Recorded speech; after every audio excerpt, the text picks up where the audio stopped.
You can't wear shoes up here. You never know when you might need to run. But what about when it snows? In winter, to stay warm, I wrap my ankles and calves with goose fat and bandages and feathers between the layers. So it's almost like having shoes, but it leaves your toes free. Oh, does that work? No, but almost. Why goose fat? He shrugged. Fat keeps you warm. Goose fat is best. But you can use pigeon if you have to. Sparrows don't have enough fat on them. Squirrel meat's too dry. You need something greasy. Without her permission, Sophie's face formed an ugh. He saw and scowled.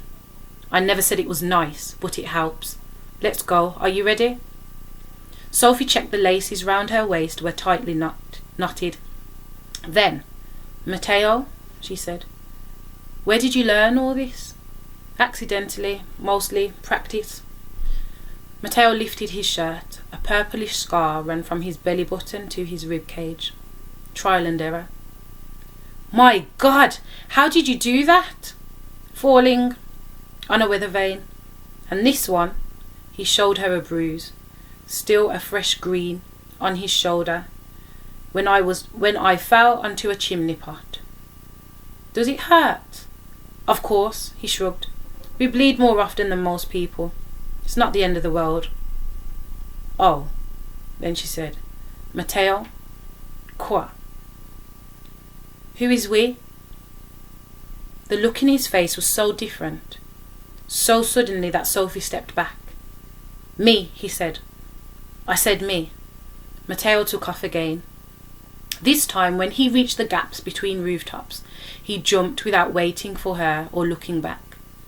Sophie had to stop to gather her courage before each one. They would have been nothing on the ground, but up high they took all the nerve she had. Soon she was a roof's length behind. Can we slow down, please? Just a little. No, said Matteo. He pushed his hair from his eyes in order to glare at her and speed up. After half an hour, Matteo did slow. When he turned to face her, he seemed to have regained his temper.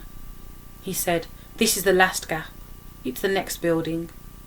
By now, Sophie felt like an old hand. Do we jump? She pushed back her hair and crouched. No, arrête. Sophie, stop. What? What's wrong? You can't jump onto that roof. It's I don't know the word, a crumbler? What do you mean? The parapet is too old to jump onto. The tiles snap off. Oh, goodness. Sophie stared at the gap. It wasn't very wide. It was true. But it was a long drop to the ground.